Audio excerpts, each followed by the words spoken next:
والسلام قال: من دخل المسجد فاشهدوا له بالإيمان نحن نحب رسول الله، لا شك في ذلك. صلاة وسلاما عليك يا رسول الله يا حبيب الله ويا خير خلق الله.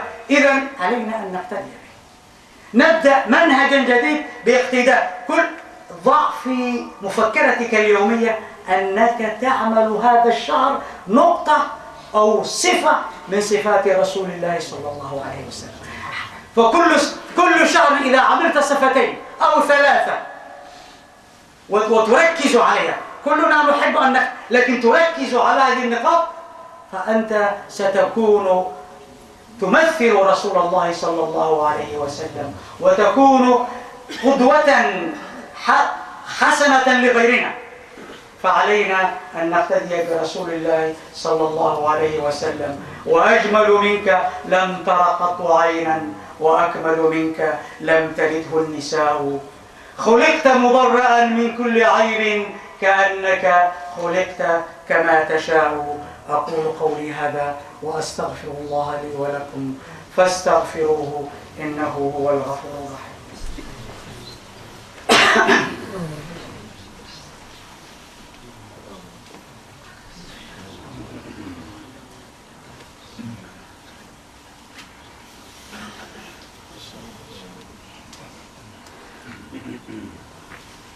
الحمد لله نحمده ونستعينه ونتوكله ونعوذ بالله من شرور أنفسنا ومن سيئات أعمالنا. من يهده الله فهو المهتدي ومن يضلل فلن تجد له وليا مرشدا.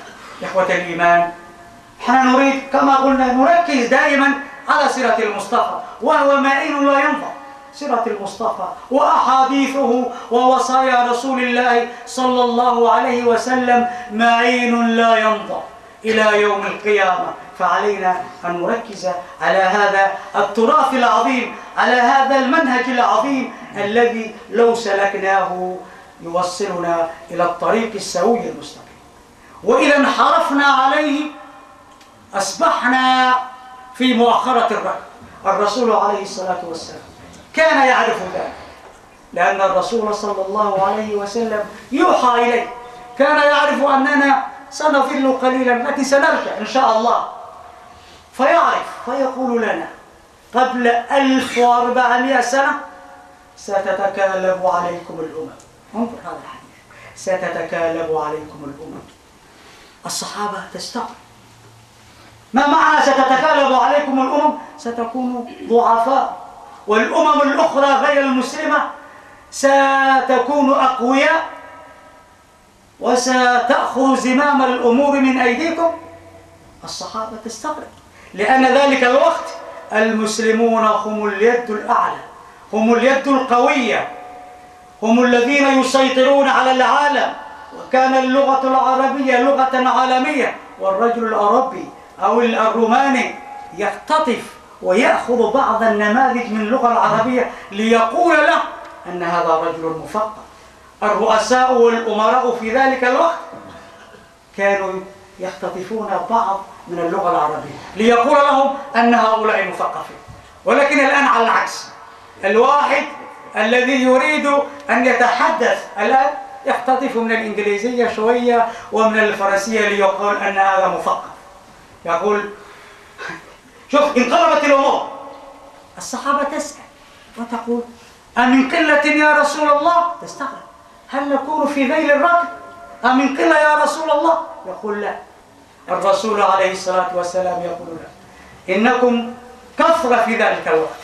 نحن الآن كثرة، المسلمون في بقاع العالم 1.5 مليار، 1 بليون and half. قوة لا يستهان، ولكن غثاء كغثاء السيل. تعرفون الغثاء، الفقاعات التي على الماء ما لها أي وزن. نحن انظر هذا الحديث والواقع الذي نعيش عليه اليوم. المسلمون في بقاع العالم كلهم تسيطرهم قوة أجنبية. مثلا الدول الإسلامية، عواصم العالم الإسلامي في غابر الزمان، الأندلس أين راحت؟ أين هي؟ هل تعرفون لها من تاريخ؟ أين راحت؟ إذا غثاء كغثاء السيل. قرناطة وقرطبة الآن على أيدي غير المسلمين، ويفتخرون بالأبنية الشاهقة الجميلة التي بناها المسلمون، ويستغربون ويأخذون منها أموالا طائلة.